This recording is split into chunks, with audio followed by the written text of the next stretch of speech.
Hello students, welcome to Panchajanya IAS. ನಾನು ನವೀನ್ ಕುಮಾರ್. ಇವತ್ತಿನ the Hindu ಪತ್ರಿಕೆಯ ವಿಶ್ಲೇಷಣೆಗೆ ನಿಮಗೆಲ್ಲರಿಗೂ ಸ್ವಾಗತ. ಇವತ್ತು ನಾವು ನೋಡಲಿಕ್ಕೆ ಹೊರಟಿರುವ ವಿಷಯಗಳು ಯಾವ್ದ್ಯಾವುದು ಅಂತಂದ್ರೆ, ಇನ್ಫ್ಲೇಷನ್ ಇನ್ 2025, ಮುಂದಿನ ವರ್ಷ ಅಂದರೆ 2025ರಲ್ಲಿ ಹಣದುಬ್ಬರ ಹೇಗಿರಬಹುದು, ಅದರ ಪರಿಸ್ಥಿತಿಗಳು ಏನಿದೆ ಅನ್ನೋದನ್ನ ಮೊದಲನೇ ಆರ್ಟಿಕಲ್ ನಲ್ಲಿ ನಾವು ನೋಡ್ಲಿಕ್ಕಿದ್ದೇವೆ. ಇದು GS3 ಎಕಾನಮಿಗೆ ಸಂಬಂಧಪಟ್ಟಂತ ವಿಷಯ. ಅದಾದ ನಂತರ Panama canal and US debate. Panama ಕಾಲುವೆಗೆ ಸಂಬಂಧಿಸಿದ ಹಾಗೆ ಅಮೆರಿಕ ಕೆಲವೊಂದು ವಾದಗಳನ್ನು ಮುಂದಿಟ್ಟಿದೆ. ಅವು ಏನೇನು ಅಂತ ಈ ಒಂದು ಆರ್ಟಿಕಲ್ ನಲ್ಲಿ ನಾವು ನೋಡ್ಲಿಕ್ಕಿದ್ದೇವೆ. GS1 ಜಿಯೋಗ್ರಾಫಿಗೆ ಸಂಬಂಧಪಟ್ಟಂತ ವಿಷಯ. ಇನ್ನು ಮುಂದಿನದು ಚೈಲ್ಡ್ ಮ್ಯಾರೇಜ್. ಭಾರತದಲ್ಲಿ ಬಾಲ್ಯ ವಿವಾಹ ಯಾವ ಮಟ್ಟದಲ್ಲಿದೆ ಹಾಗೂ ಅದನ್ನು ಹೇಗೆ ಪರಿಹರಿಸೋದು ಮುಂತಾದ ವಿಷಯಗಳನ್ನ ಈ ಒಂದು ಆರ್ಟಿಕಲ್ ನಲ್ಲಿ ನಾವು ಗಮನಿಸ್ತಾ ಇದ್ದೇವೆ. ಇದು GS1 ಸೊಸೈಟಿಗೆ ಸಂಬಂಧಪಟ್ಟಂತ ವಿಷಯ. ನ್ಯಾಷನಲ್ ಮ್ಯಾರಿಟೈಮ್ ಹೆರಿಟೇಜ್ ಕಾಂಪ್ಲೆಕ್ಸ್ ಅಂದ್ರೆ ಏನು, ಯಾವುದಕ್ಕೆ ಅದು ಸಂಬಂಧಿಸಿತು ಅನ್ನೋದನ್ನ ಇಲ್ಲಿ ತಿಳ್ಕೊಳ್ಳಿಕ್ಕಿದ್ದೇವೆ. GS1 ಹಿಸ್ಟ್ರಿ, ಆರ್ಟ್ ಅಂಡ್ ಕಲ್ಚರ್ಗೆ ಸಂಬಂಧಪಟ್ಟಂತ ವಿಷಯ. ನಂತರ data collection by private individuals. ದೆಹಲಿಯಲ್ಲಿ ಕೆಲವು ಜನ ಸರ್ಕಾರದಿಂದ ಡೇಟಾವನ್ನು ಕಲೆಕ್ಟ್ ಮಾಡ್ತಿದ್ದಾರೆ ಅಂತ ಹೇಳ್ಕೊಂಡು ಜನಸಾಮಾನ್ಯರ ಮಾಹಿತಿಯನ್ನ ತಗೊಳ್ತಾ ಇದ್ರು.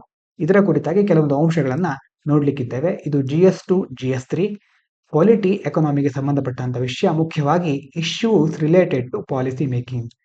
ಕಾನೂನು ನಿರ್ವಹಣೆಯಲ್ಲಿ ಮತ್ತು ಕಾನೂನಿನ ರಚನೆಯಲ್ಲಿ ಯಾವ್ಯಾವ ಸಮಸ್ಯೆಗಳು ಎದುರಾಗುತ್ತೆ ಅನ್ನೋದರ ಕುರಿತು ಈ ಒಂದು ಆರ್ಟಿಕಲ್ ಅನ್ನು ನಾವು ಗಮನಿಸಬೇಕು. ಪವರ್ಟಿ and health care in India. ಬಡತನ ಮತ್ತು ಆರೋಗ್ಯ ಕ್ಷೇತ್ರದ ಕುರಿತಾಗಿ ಕೆಲವೊಂದು ಅಂಶಗಳನ್ನ ಈ ಒಂದು ಆರ್ಟಿಕಲ್ ನಾವು ಗಮನಿಸ್ತಾ ಇದ್ದೇವೆ. ಇದು GS1 GS3ಗೆ ಸಂಬಂಧಪಟ್ಟಂತ ವಿಷಯ, ಸೊಸೈಟಿ ಹಾಗೂ ಎಕನಾಮಿ. ಈ ಒಂದು ಹಿಂದೂ ಅನಾಲಿಸಿಸ್ ನ ನೋಟ್ಸ್ ಅನ್ನ ಪಾಂಚಜನ್ಯ IAS ನ ಟೆಲಿಗ್ರಾಮ್ ಚಾನೆಲ್ ನಲ್ಲಿ ಅಪ್ಲೋಡ್ ಮಾಡಲಾಗಿರುತ್ತೆ. ಅದನ್ನ ಬೇಕಾದ್ರೆ ನೀವು ಪರೀಕ್ಷಿಸಬಹುದು. ಮೊದಲನೇದು ಇನ್ಫ್ಲೇಷನ್ 2025.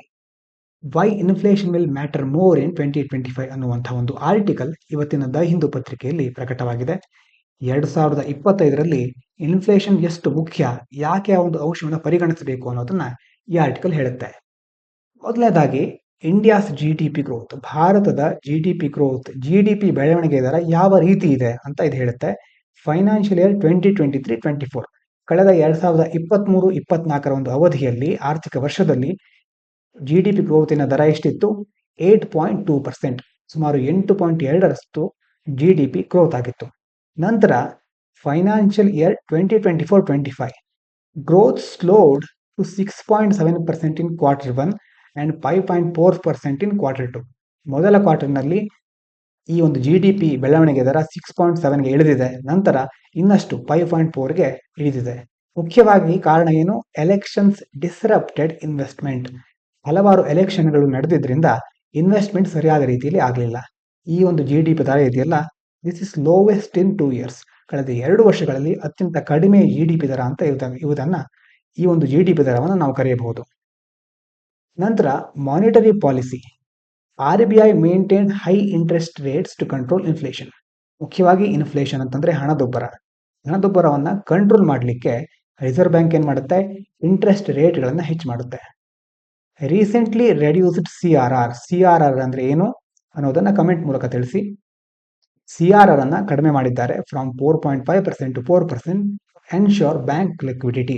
ಬ್ಯಾಂಕಿನ ಮೂಲಕ ಹಣದ ಹರಿವು ಹೆಚ್ಚಾಗಲಿಕ್ಕೆ CRR ಅನ್ನ ಕಡಿಮೆ ಮಾಡಲಾಗಿದೆ. ಇನ್ಫ್ಲೇಷನ್ ಟ್ರೆಂಡ್ ಅನ್ನು ನೋಡೋದಾದ್ರೆ ಹೇಗೆ ಇನ್ಫ್ಲೇಷನ್ ಬದಲಾಗ್ತಾ ಇದೆ? ರಿಟೇಲ್ ಇನ್ಫ್ಲೇಷನ್ ಅಂದ್ರೆ ಕನ್ಸ್ಯೂಮರ್ ಪ್ರೈಸ್ ಇಂಡೆಕ್ಸ್. ಅಂದ್ರೆ ಕನ್ಸ್ಯೂಮರ್ಗಳು, ಗ್ರಾಹಕರು ಯಾವ ರೀತಿ ಅವರ ಮೇಲೆ ಈ ಒಂದು ಇನ್ಫ್ಲೇಷನ್ ನ ಪರಿಣಾಮ ಹೇಗಾಗಿದೆ ಅನ್ನೋದನ್ನು ತಿಳ್ಕೊಳ್ಬಹುದು. ಆದರೂ ಆ CPI ಹೇಗೆ ಬದಲಾಗಿದೆ? It hovered around 6% for most of the year.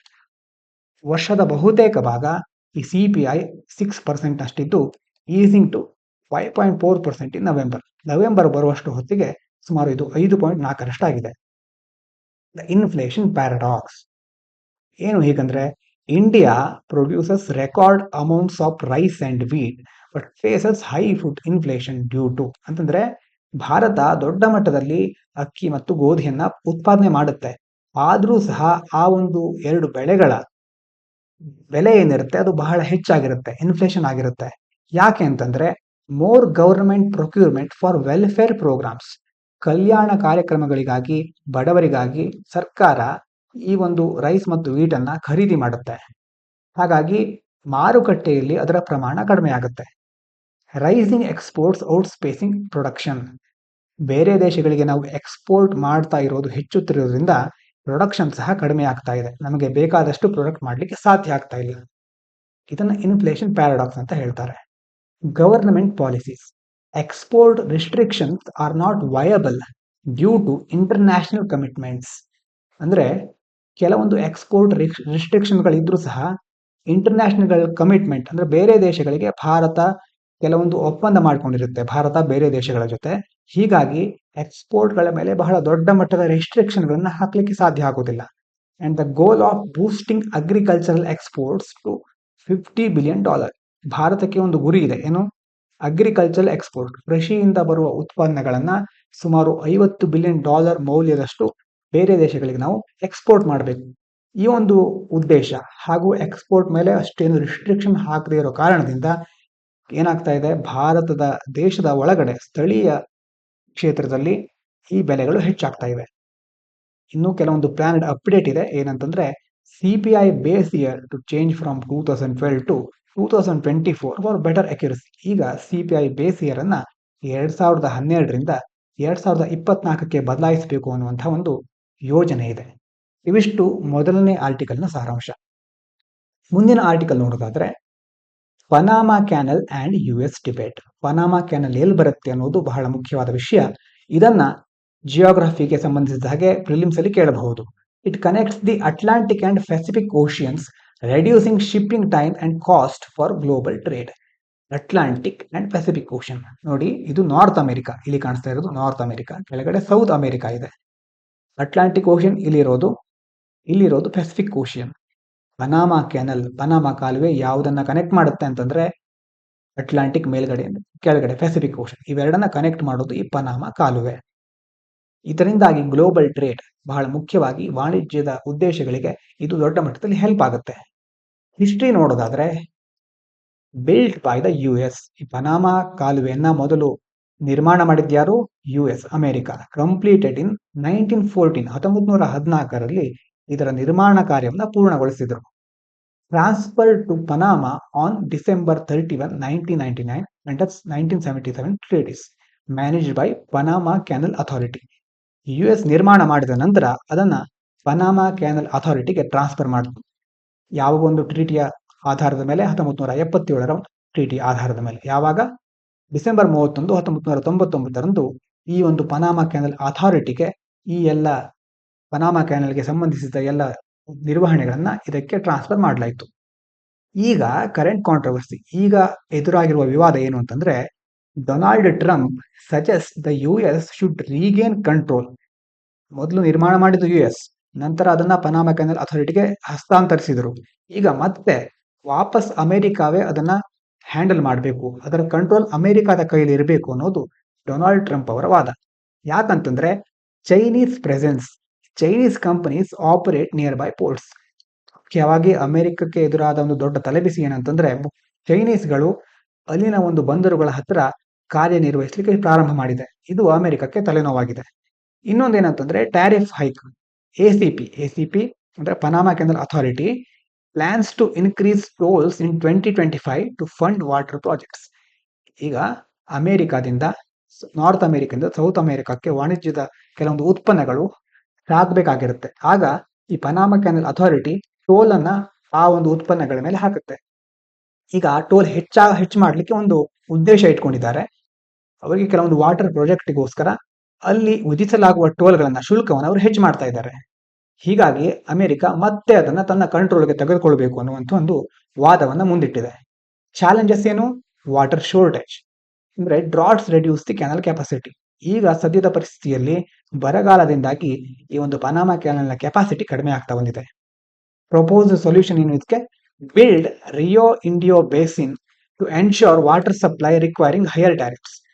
ಅಂದ್ರೆ ರಿಯೋ ಇಂಡಿಯನ್ ಬೇಸಿನ್ ಅನ್ನ ಒಂದು ಬಿಲ್ಡ್ ಮಾಡೋದ್ರ ಮೂಲಕ ವಾಟರ್ ಸಪ್ಲೈನ ಚೆನ್ನಾಗಿ ಅದಕ್ಕೆ ಪೂರೈಸಬೇಕು, ಮತ್ತೆ ರಿಕ್ವೈರಿಂಗ್ ಹೈಯರ್ ಟ್ಯಾರಿಫ್ಸ್. ಇದಕ್ಕೋಸ್ಕರ ಏನು ಬೇಕು? ದುಡ್ಡು ಬೇಕು. ಆ ದುಡ್ಡನ್ನ ಟ್ಯಾರಿಫ್ನ ಮೂಲಕ, ಶುಲ್ಕದ ಮೂಲಕ, ಟೋಲ್ಗಳ ಮೂಲಕ ತೆಗೆದುಕೊಳ್ಳಿಕ್ಕೆ ಈ ಒಂದು ACP ಪ್ಲಾನ್ ಮಾಡಿದೆ.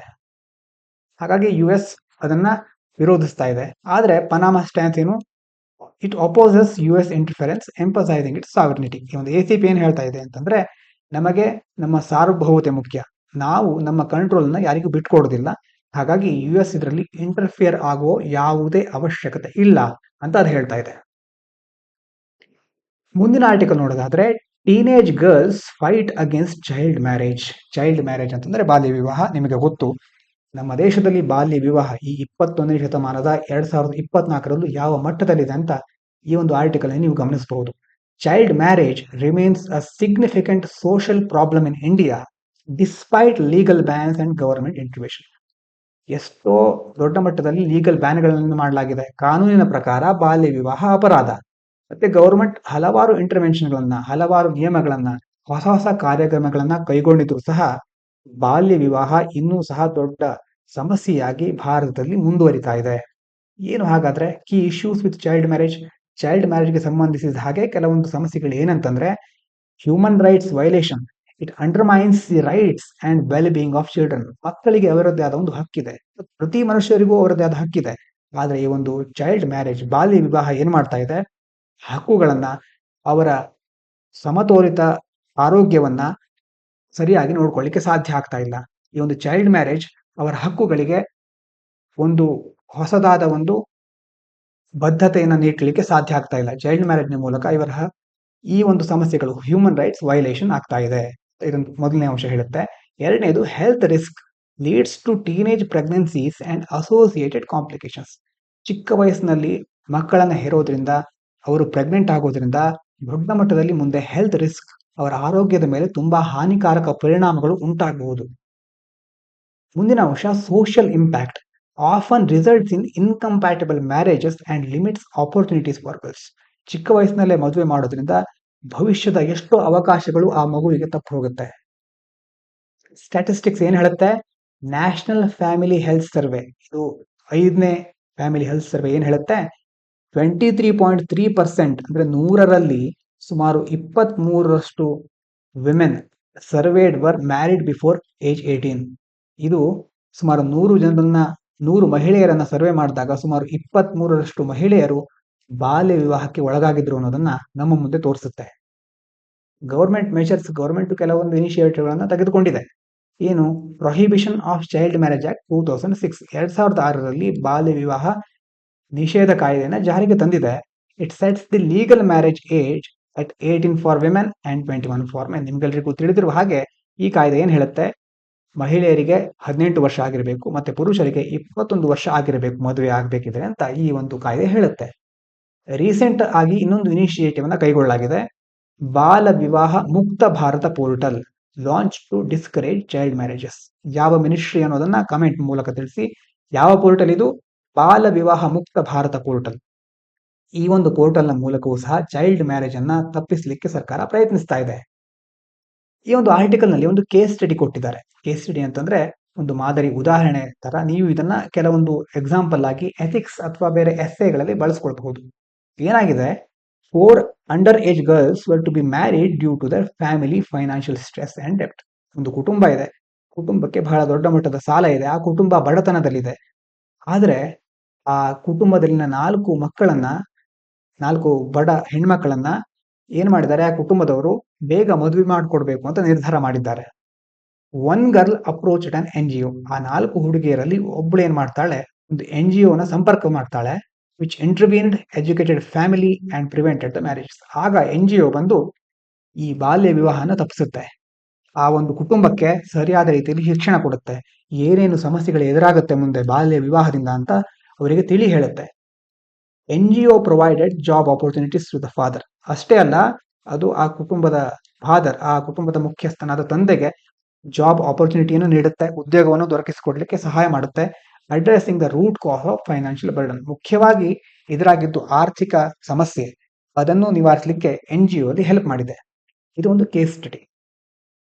ಚಾಲೆಂಜಸ್ ಏನೇನು ಎದುರಾಗುತ್ತೆ ಅಂತಂದ್ರೆ, ಬಾಲ್ಯ ವಿವಾಹವನ್ನ ನಾವು ನಿಷೇಧ ಮಾಡಬೇಕು ಅಂತಾದ್ರೆ ಏನೇನು ಸಮಸ್ಯೆಗಳು ಎದುರಾಗಬಹುದು. ಮೊದಲನೇದು, cultural acceptance. In some regions child marriage is normalised and celebrated. ಕೆಲವೊಂದು ಪ್ರದೇಶಗಳ ವ್ಯಕ್ತಿಗಳ ಮನಸ್ಥಿತಿ ಹೇಗಿರುತ್ತೆ ಅಂತಂದ್ರೆ, ಆ ಬಾಲ್ಯ ವಿವಾಹನ ನಾರ್ಮಲ್ ಅದು, ಅದರಲ್ಲಿ ಯಾವುದೇ ತಪ್ಪಿಲ್ಲ ಅಂತ ಅವರು ಮೊದಲೇ ಪರಿಗಣಿಸುತ್ತಾರೆ. ಅಷ್ಟೇ ಅಲ್ಲದೆ ಅದನ್ನ ಸೆಲೆಬ್ರೇಟ್ ಮಾಡೋದು, ಆ ಬಾಲ್ಯ ವಿವಾಹನ ಸಂಭ್ರಮಿಸೋದು. ಇನ್ನು ಪವರ್ಟಿ ಅಂಡ್ ಡೆಪ್ಟ್, families under financial stress resort to marrying off young girls. ಈ ಒಂದು ಉದಾಹರಣೆಯಲ್ಲಿ ನೋಡಿದ ಹಾಗೆ ಆರ್ಥಿಕ ಸಮಸ್ಯೆ ಇರುವ ಕೆಲವೊಂದು ಕುಟುಂಬಗಳು ಏನ್ ಮಾಡುತ್ತೆ, ತಮ್ಮ ಮಕ್ಕಳನ್ನ ತಮ್ಮ ಹತ್ರ ಸಾಕ್ಲಿಕ್ಕೆ ಆಗೋದಿಲ್ಲ ಅಂತ ಮೊದಲೇ ಮದುವೆಗೆ ರೆಡಿ ಮಾಡಿ ಅವರನ್ನ ಕಳಿಸ್ಕೊಡ್ಲಿಕ್ಕೆ ನೋಡ್ತಾ ಇರ್ತಾರೆ. Weak enforcement, village authorities often fail to prevent child marriages despite legal provision. ಎಷ್ಟೋ ಕಾನೂನಿನ ರೂಲ್ಸ್ಗಳಿದ್ರೂ ಸಹ ಈ ವಿಲೇಜ್ ಅಥಾರಿಟಿಗಳಿರುತ್ತಲ್ವಾ, ಗ್ರಾಮೀಣ ಭಾಗದಲ್ಲಿ ಕೆಲವೊಂದು ಅಥಾರಿಟಿಗಳು ಈ ಚೈಲ್ಡ್ ಮ್ಯಾರೇಜ್ ಅನ್ನ, ಬಾಲ್ಯ ವಿವಾಹನ ತಪ್ಪಿಸುವಲ್ಲಿ ವಿಫಲ ಆಗ್ತಾ ಇವೆ. ಹಾಗಾದ್ರೆ ಏನು ಮುಂದಿನ ದಾರಿ ಏನು? What is the way forward? Hole of government approach. ಏನು ಹೀಗಂದ್ರೆ ಕೊಲಾಬರೇಷನ್ ಅಮಂಗ್ ಸ್ಟೇಕ್ ಹೋಲ್ಡರ್ಸ್. ಮುಖ್ಯವಾಗಿ ಗವರ್ಮೆಂಟ್, ಸರ್ಕಾರ, NGOಗಳು, ಲೋಕಲ್ ಲೀಡರ್ಗಳು ಇವರೆಲ್ಲ ಒಟ್ಟುಗೂಡಿ ಒಂದು ಸಮಗ್ರವಾದ ಕಾರ್ಯವಿಧಾನವನ್ನು ರೂಪಿಸಬೇಕು. ಹಾಗಾದಾಗ ಮಾತ್ರ ಇಂತಹ ಒಂದು ಸಮಸ್ಯೆಗಳನ್ನ ಬುಡದಲ್ಲೇ ನಾವು ನಿವಾರಿಸಲಿಕ್ಕೆ ಸಾಧ್ಯ. ಮುಂದಿನದು poverty alleviation. Provide financial support and job opportunities to reduce economic pressures on families. ಮುಖ್ಯವಾಗಿ ಒಂದು ಕುಟುಂಬಕ್ಕೆ ಬೇಕಾಗಿರೋದು ಫೈನಾನ್ಷಿಯಲ್ ಸಪೋರ್ಟ್ ಅಥವಾ ಜಾಬ್ ಆಪರ್ಚುನಿಟಿ. ಯಾವಾಗ ಆರ್ಥಿಕ ವ್ಯವಸ್ಥೆ ಸರಿಯಾದ ರೀತಿಯಲ್ಲಿ ಸಾಗ್ತಾ ಇರುತ್ತೋ ಆಗ ಆ ಕುಟುಂಬ ಇಂತಹ ಒಂದು ಪದ್ಧತಿಗಳನ್ನ ಅನುಸರಿಸೋದನ್ನ ನಿಲ್ಲಿಸುತ್ತೆ. ಅದನ್ನ ಮುಖ್ಯವಾಗಿ ಮಾಡಬೇಕು.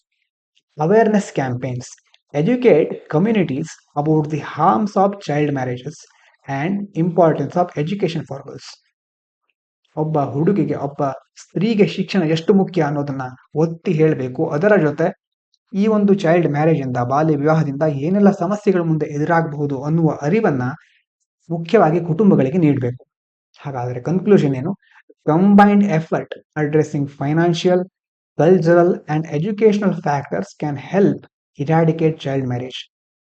ಫೈನಾನ್ಷಿಯಲ್ ಆಗಿ, ಆರ್ಥಿಕವಾಗಿ, ಸಾಂಸ್ಕೃತಿಕವಾಗಿ ಹಾಗೂ ಶೈಕ್ಷಣಿಕವಾಗಿ ಎಲ್ಲ ಅಂಗಗಳನ್ನು, ಎಲ್ಲ ಅಂಶಗಳನ್ನು ಒಳಗೊಂಡ ಏನು ಒಂದು ಹೊಸ ಪಾಲಿಸಿ ಆಗಲಿ ಅಥವಾ ಹೊಸದಾದ ಒಂದು ಸಹಾಯ ಆಗಲಿ ಮಾಡೋದ್ರಿಂದ ಆ ಒಂದು ಪ್ರಯತ್ನದ ಮೂಲಕ ನಾವು ಚೈಲ್ಡ್ ಮ್ಯಾರೇಜ್ ಅನ್ನ ಇರಾಡಿಕೇಟ್ ಮಾಡಬಹುದು, ಬಾಲ್ಯ ವಿವಾಹನ ನಿರ್ಮೂಲನೆಗೊಳಿಸಬಹುದು. Empowering young girls for a better future. ಇದರಿಂದ ನಮ್ಮ ದೇಶದ ಚಿಕ್ಕ ಬಡ ಮಕ್ಕಳು, ಚಿಕ್ಕ ಹುಡುಗಿಯರು ಅದ್ಭುತವಾದ ಭವಿಷ್ಯವನ್ನ ಕಾಣಲಿಕ್ಕೆ ಸಾಧ್ಯ ಆಗುತ್ತೆ. ಮುಂದಿನ article national maritime heritage complex, NMHC ಅಂತ. So what is NMHC? Large scale project to showcase India's maritime heritage and culture. Maritime ಅಂತಂದ್ರೆ ಸಮುದ್ರಕ್ಕೆ ಸಂಬಂಧಪಟ್ಟ ಹಾಗೆ ಭಾರತದ ಸಂಸ್ಕೃತಿ ಹೇಗೆ ಮುಂದುವರ್ಕೊಂಡು ಬಂತು, ಯಾವ ಒಂದು ಇತಿಹಾಸವನ್ನ, ಅದ್ಭುತವಾದ ಪರಂಪರೆಯನ್ನ ಭಾರತ ಹೊಂದಿದೆ ಅನ್ನೋದನ್ನ ಈ ಒಂದು ನ್ಯಾಷನಲ್ ಮ್ಯಾರಿಟೈಮ್ ಹೆರಿಟೇಜ್ ಕಾಂಪ್ಲೆಕ್ಸ್ ಇಡೀ ಜಗತ್ತಿನ ಮುಂದೆ ಪ್ರಸ್ತುತಪಡಿಸುತ್ತೆ. It is part of the Sagarmala initiative by the central government. ಯಾವ ಒಂದು ಇನಿಷಿಯೇಟಿವ್ ನ ಪಾರ್ಟ್ ಇದು? ಸಾಗರ್ಮಾಲಾ ಇನಿಷಿಯೇಟಿವ್, ಕೇಂದ್ರ ಸರ್ಕಾರದ ಸಾಗರ್ಮಾಲಾ ಇನಿಷಿಯೇಟಿವ್ ದ ಒಂದು ಪಾರ್ಟ್ ಇದು.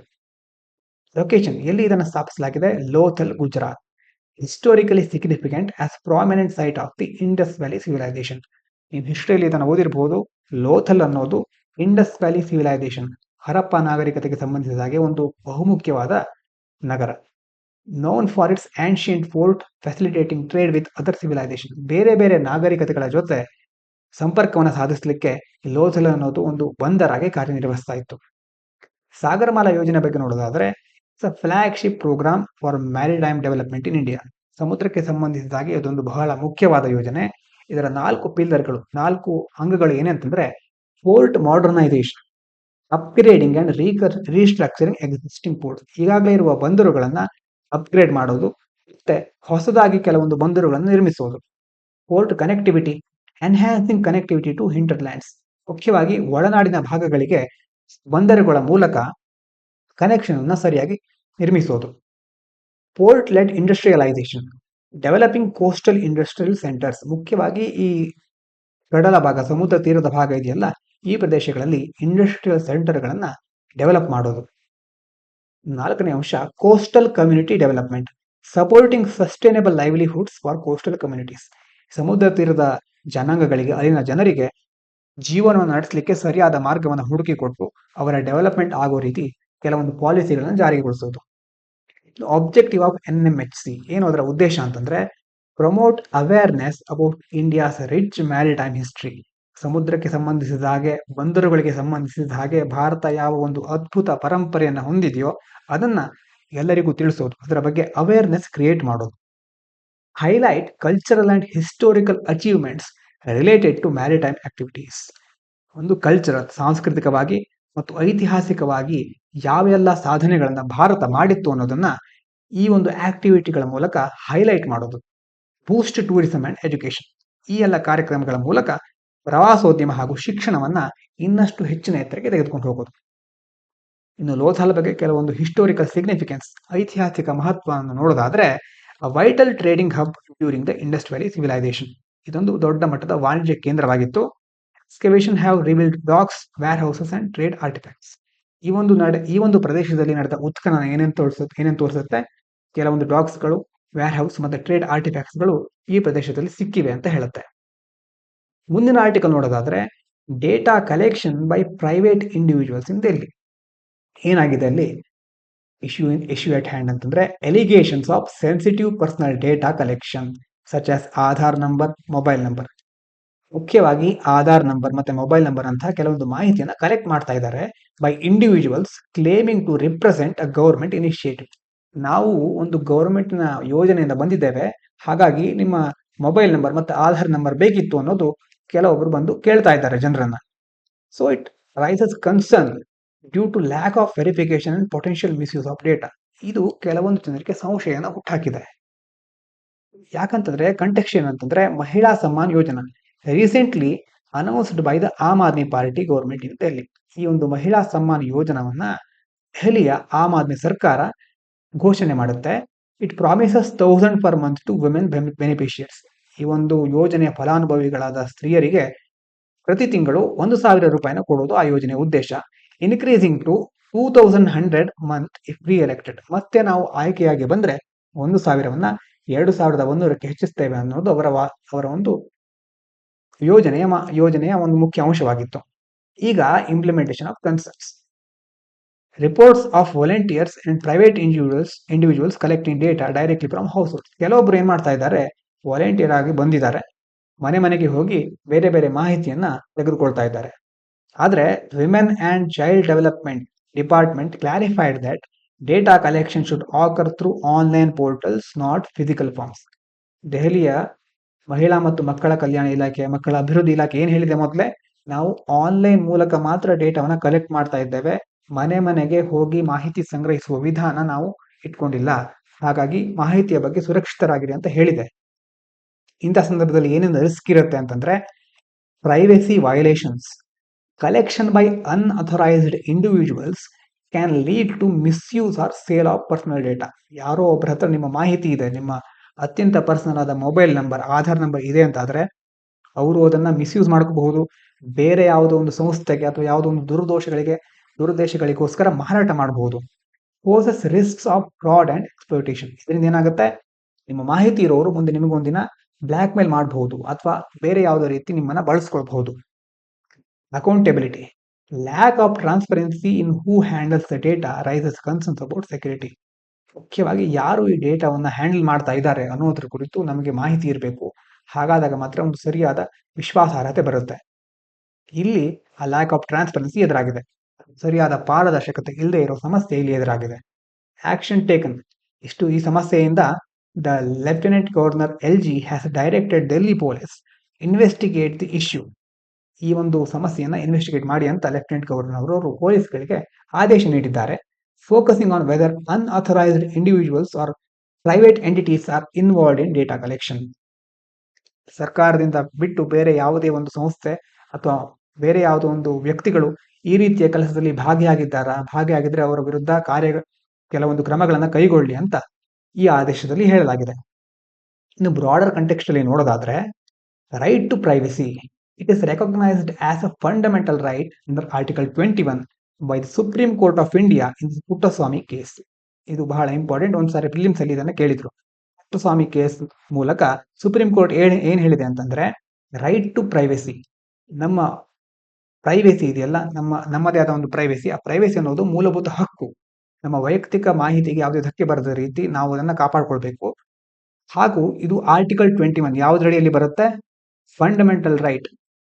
ಆರ್ಟಿಕಲ್ 21 ಅಡಿಯಲ್ಲಿ ರೈಟ್ ಟು ಪ್ರೈವಸಿಯು ಸಹ ಒಂದು ಮೂಲಭೂತ ಹಕ್ಕು ಅನ್ನೋದನ್ನ ಸುಪ್ರೀಂ ಕೋರ್ಟ್ ಪುಟ್ಟಸ್ವಾಮಿ ಕೇಸ್ನ ಮೂಲಕ ಎಲ್ಲರಿಗೂ ಹೇಳಿದೆ.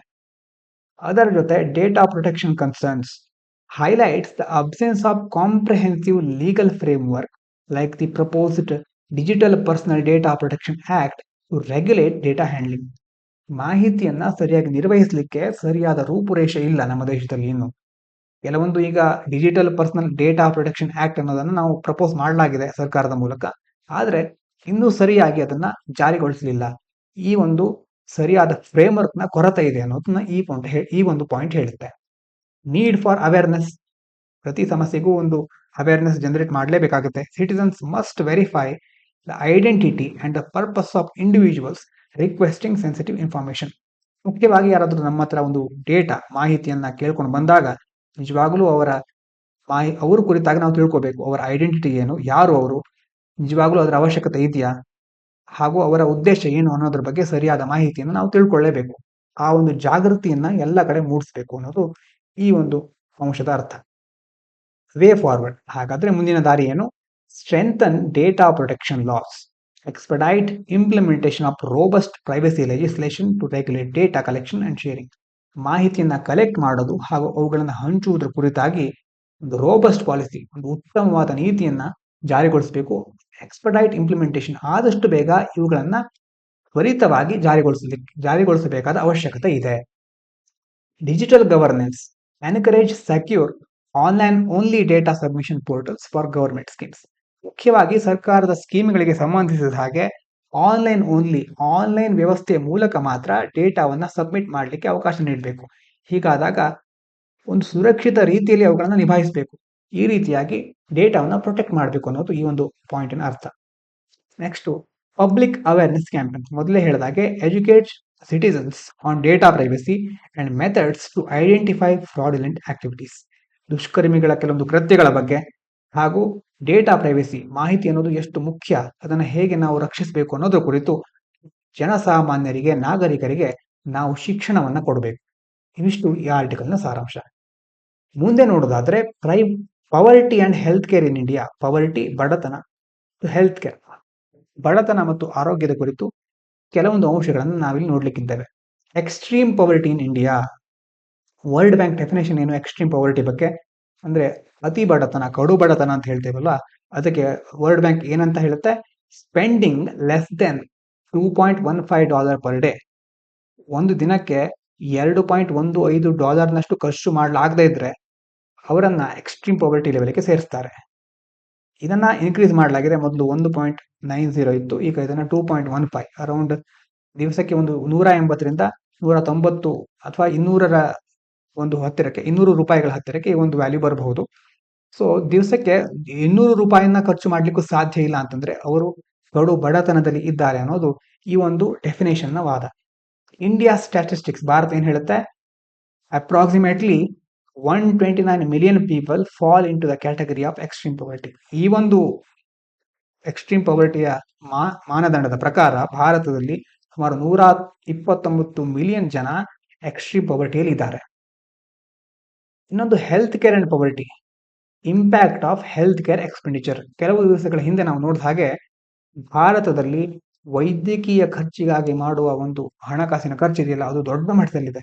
ಆಸ್ ಪರ್ ನೀತಿ Aayog, 10 crore people fall into poverty annually due to high out of pocket health care expenses.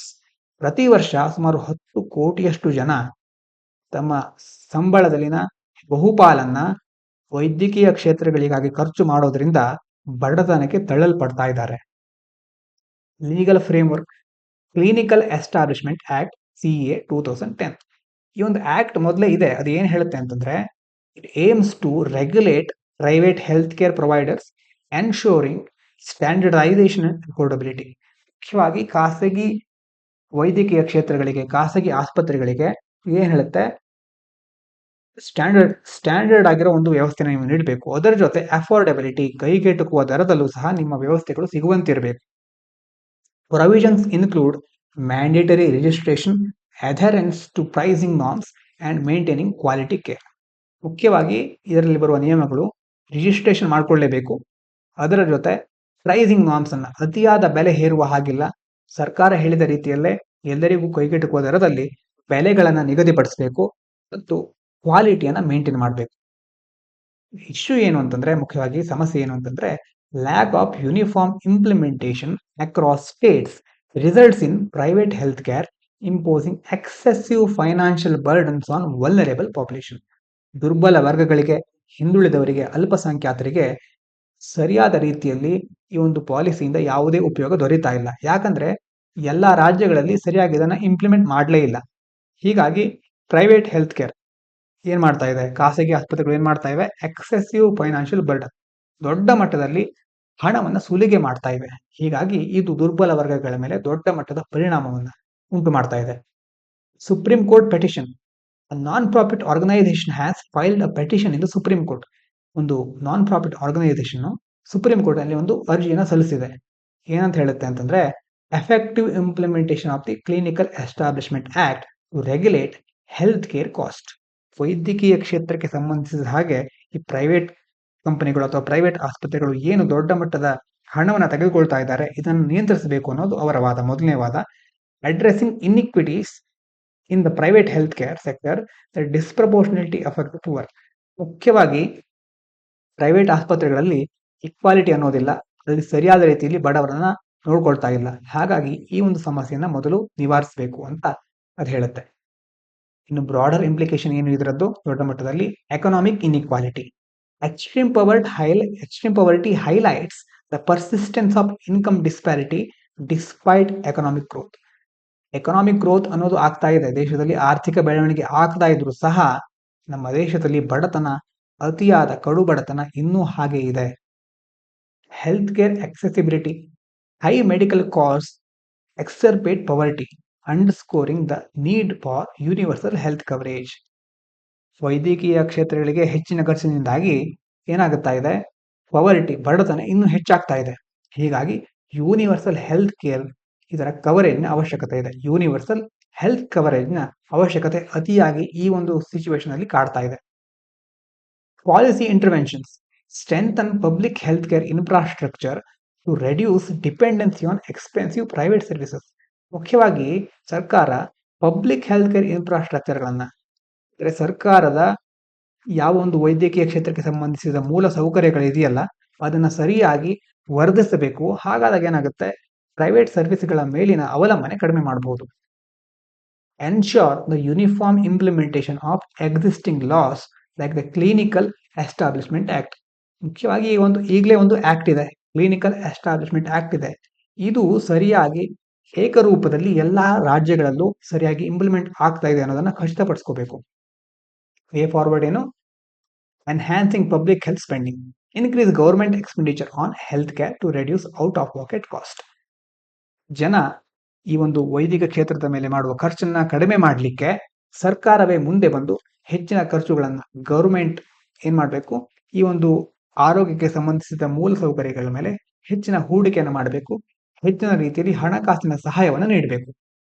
Effective regulation on private health care, mandate compliance with the clinical establishment act and establish enforcement mechanism. ಈಗಾಗಲೇ ಒಂದು act ಇದೆ. ಆಕ್ಟ್ನ ಎಲ್ಲಾ ನಿಯಮಗಳನ್ನ private ಹಾಸ್ಪಿಟಲ್ಗಳು ಸರಿಯಾಗಿ ನಿರ್ವಹಿಸ್ತಾ ಇದೆಯಾ, ಸರಿಯಾಗಿ follow ಮಾಡ್ತಾ ಇದೆಯಾ ಅನ್ನೋದಕ್ಕೆ ಒಂದು ರೂಪುರೇಷೆಯನ್ನ, ಒಂದು ಫ್ರೇಮ್ವರ್ಕ್ ಅನ್ನ ರೂಪಿಸಬೇಕು ಸರ್ಕಾರ. ಅದರ ಮೂಲಕ ಪ್ರತಿಯೊಂದು ಕಾರ್ಯಗಳನ್ನ ಸುಲಭವಾಗಿ ಎಲ್ಲರಿಗೂ ಸಿಗುವ ಹಾಗೆ, ಎಲ್ಲಾ ಸೌಕರ್ಯಗಳು ಬಡವರಿಗೂ ದೊರೆಯುವ ಹಾಗೆ ನೋಡ್ಕೋಬೇಕು. Focus on preventive health care, invest in programmes to reduce the incidence of diseases, lowering health care cost for individuals. Prevention is better than cure ಅಂತ ನಿಮಗೆ ಗೊತ್ತಿರುತ್ತೆ. ಹಾಗಾಗಿ ಮುಖ್ಯವಾಗಿ ಯಾವುದೇ ಕಾಯಿಲೆ ಬಂದ ನಂತರ ಅದನ್ನು ನಿವಾರಿಸುವ ಬದಲು ಮೊದಲೇ ಕಾಯಿಲೆ ಬರದ ಹಾಗೆ ನೋಡ್ಕೊಳ್ಳೋದು ಉತ್ತಮ. ಹಾಗೆ ಅಂತಹ ಒಂದು ಹೆಲ್ತ್ ಕೇರ್ ಮೇಲೆ, ಅಂತಹ ಒಂದು ಇನ್ಫ್ರಾಸ್ಟ್ರಕ್ಚರ್ಗಳ ಮೇಲೆ ಹೆಚ್ಚಿನ ಹೂಡಿಕೆ ಮಾಡಬೇಕು. ಇದರಿಂದ ಮುಂದೆ ಜನರಿಗೆ ವೈದ್ಯಕೀಯ ಕ್ಷೇತ್ರದ ಮೇಲೆ ಮಾಡುವ ಖರ್ಚುಗಳು ಇಳಿಯುತ್ತೆ ಅಂತ ಇದು ಹೇಳುತ್ತೆ. Targeted poverty alleviation programmes, design schemes addressing the specific challenges of extreme poverty and health care inequity. ಮುಖ್ಯವಾಗಿ ಮೊದಲೇ ನೋಡಿದ ಹಾಗೆ ಎಕ್ಸ್ಟ್ರೀಮ್ ಪವರ್ಟಿ, ಅತಿ ಬಡತನ, ಮತ್ತು health care inequity, health care ಸಂಬಂಧಿಸಿದ ಹಾಗೆ ಒಂದು ಏನು ಇನ್ಇಕ್ವಿಟಿ ಇದೆ, ಇದೆರಡಕ್ಕೆ ಸಂಬಂಧಿಸಿದ ಹಾಗೆ ಹೊಸ ಹೊಸ ಕಾರ್ಯಕ್ರಮಗಳನ್ನ, ಇವೆರಡು ಸಮಸ್ಯೆಗಳನ್ನ ನಿವಾರಿಸಲಿಕ್ಕೋಸ್ಕರ ಅದಕ್ಕೆಂದೇ ಹೊಸದಾದ ಕಾರ್ಯಕ್ರಮಗಳನ್ನ ಗೌರ್ಮೆಂಟ್ ಸ್ಕೀಮ್ಗಳನ್ನ ಜಾರಿಗೊಳಿಸಬೇಕು. ಇವಿಷ್ಟು ಇವತ್ತಿನ ಮುಖ್ಯ ಆರ್ಟಿಕಲ್ಗಳು. ಇನ್ನು ನಿಮಗೆ ಪ್ರಾಕ್ಟೀಸ್ಗೋಸ್ಕರ ಒಂದು ಮೇನ್ಸ್ ಕ್ವಶನ್ ಇದೆ, ಅದನ್ನು ನೋಡೋದಾದ್ರೆ, despite legal frameworks and government interventions, child marriage continues to persist in India. Analyze the underlying causes and suggest comprehensive measures effectively combat this social issue. ಭಾರತದಲ್ಲಿ ಈಗಾಗಲೇ ಹಲವಾರು ಕಾನೂನುಗಳಿದೆ, ಗೌರ್ಮೆಂಟ್ ಸ್ಕೀಮ್ಗಳಿದೆ, ಆದರೂ ಸಹ ಬಾಲ್ಯ ವಿವಾಹ ಇನ್ನೂ ನಮ್ಮ ದೇಶದಲ್ಲಿ ಮುಂದುವರಿತಾ ಇದೆ. ಹಾಗಾಗಿ ಈ ಪರಿಸ್ಥಿತಿಯನ್ನ ಅನಲೈಸ್ ಮಾಡಿ ಸರಿಯಾಗಿ ವಿಶ್ಲೇಷಿಸಿ ಅದರ ಜೊತೆಗೆ ಏನು ಅದಕ್ಕೆ ಕಾರಣ ಮತ್ತೆ ಯಾವ ರೀತಿಯ ಪರಿಹಾರಗಳನ್ನ ಕೈಗೊಳ್ಳಬೇಕು ಅನ್ನೋದನ್ನ ಇದರಲ್ಲಿ ನೀವು ತಿಳಿಸಬೇಕು. ಇದನ್ನ ಪ್ರಾಕ್ಟೀಸ್ ಮಾಡಿ. ಕೊನೆಯದಾಗಿ ಪ್ರಿಲಿಮ್ಸ್ ಕ್ವಶನ್ ನೋಡೋದಾದ್ರೆ, ಹೌ ಮೆನಿ, ಎಷ್ಟು ಅಂತ ಕೇಳಿದ್ದೇವೆ, how many statements below are correct. Panama canal connects the Pacific and Atlantic ocean. ಮೊದಲನೇದು, it is managed by ACP, it was developed by French authorities. ಇದರಲ್ಲಿ ಎಷ್ಟು ಸ್ಟೇಟ್ಮೆಂಟ್ಗಳು ಸರಿಯಾಗಿದೆ? ಮೊದಲನೇದು, ಪನಾಮಾ ಕ್ಯಾನಲ್ ಯಾವ್ದಾವ್ದನ್ನ ಕನೆಕ್ಟ್ ಮಾಡುತ್ತೆ, ಪೆಸಿಫಿಕ್ ಹಾಗೂ ಅಟ್ಲಾಂಟಿಕ್ ಓಷನ್, ಇದು ಸರಿ ಅಂತಾದ್ರೆ ಚೆಕ್ ಮಾಡಿ ನಿಮ್ಗೆ ಯಾವ್ದು ಸರಿ ಅನ್ಸುತ್ತೆ ಅನ್ನೋದನ್ನು ನೋಡಿ. It is managed by ACP ಇಂದ ಮ್ಯಾನೇಜ್ ಆಗುತ್ತಾ? ಮತ್ತೆ it was developed by French ಸರ್ಕಾರ ಅಥವಾ ಅಲ್ಲಿನ ಅಥಾರಿಟಿಗಳು ಇದನ್ನ ಡೆವಲಪ್ ಮಾಡಿದ್ಯಾ? ಇದರಲ್ಲಿ ಎಷ್ಟು ಸರಿ ಅನ್ನೋದನ್ನ ಕಮೆಂಟ್ ಮೂಲಕ ತಿಳಿಸಿ. ಇವಿಷ್ಟು ಇವತ್ತಿನ ಮುಖ್ಯ ಅಂಶಗಳು. ಇಷ್ಟೊತ್ತಿನ ತನಕ ಕೇಳಿದ ನಿಮಗೆಲ್ಲರಿಗೂ ಧನ್ಯವಾದಗಳು. ಇದು ಪಾಂಚಜನ್ಯ IAS.